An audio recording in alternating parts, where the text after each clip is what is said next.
look at this room and I see a long-lasting family before I even had kids, before my wife. So I'm grateful and appreciative, and it's so cool to see a bunch of people in the world we live in right now where everybody's talking about this and that, who just get along and are all passionate about something and do the right thing. And love y'all. Thank you all.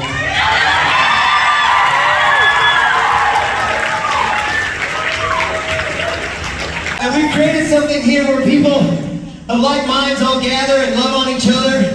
And yeah, we gather because of a show that we were a part of or that we enjoyed, but we stay for the company. One of my favorite things about this family is you can be who you want to be. It doesn't matter. Love is love. People are people.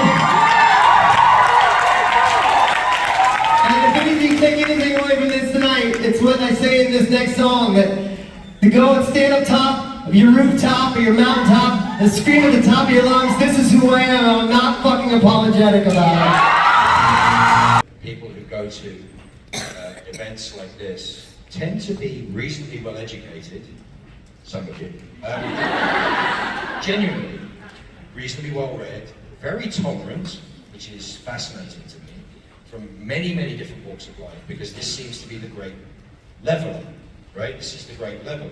It doesn't matter what you are or what you do or who you love or any of those things that seem to be important to that. It's a genuine statement. Here, it doesn't matter at all.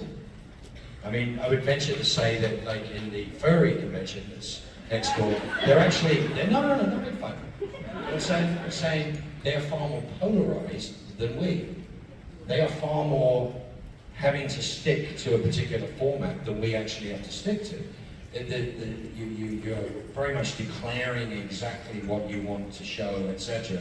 Whereas here, you can be anything the hell you want to be. You're unified by the general love of a particular single subject, but underneath that single subject, which the outside world doesn't really understand, is camaraderie, an event to go to, something to do, something to get away from being a freaking ER nurse or whatever it is that you do for a living.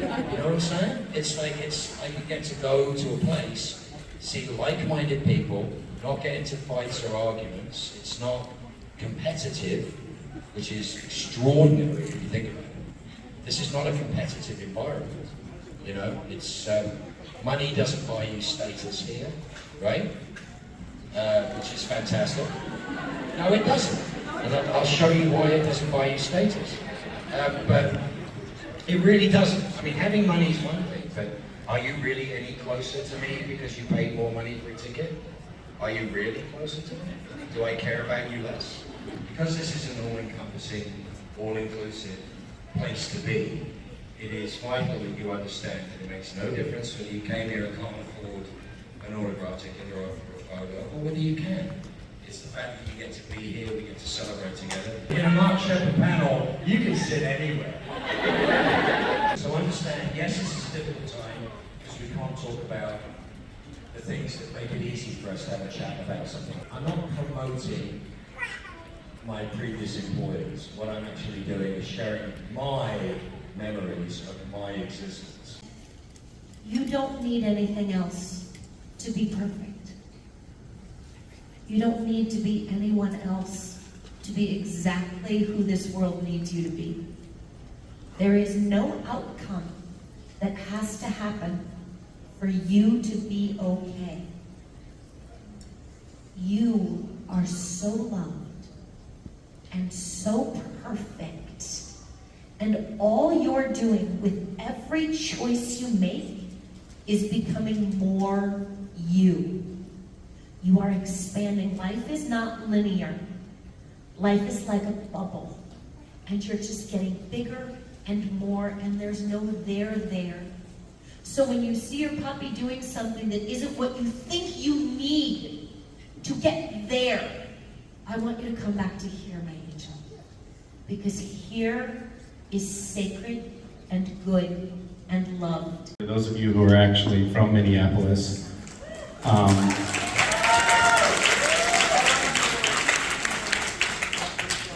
But in another moment of seeing, not being a total pessimist, it does seem like some positive change has come about from the protests that started here in Minneapolis with the George Floyd killing. And so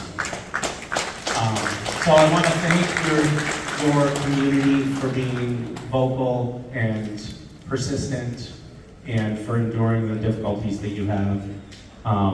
But it's nice to see that there are small ripples of positive change emanating from this center point of the American map. So thank you. When I trust you enough to not alter my behavior because I'm scared of you, that's actually me offering you love. That when I love myself enough to believe that what I offer is sacred and good, no matter how you receive it, that is vulnerability. So I am learning a lot about my ability through vulnerability. Instead of treating it as a weakness, I am now seeing it through the spectrum of disability with this beautiful new, like, oh, it's that little moment in Labyrinth where she goes, you have no power over me. From the bottom of our hearts, we love you. Good night.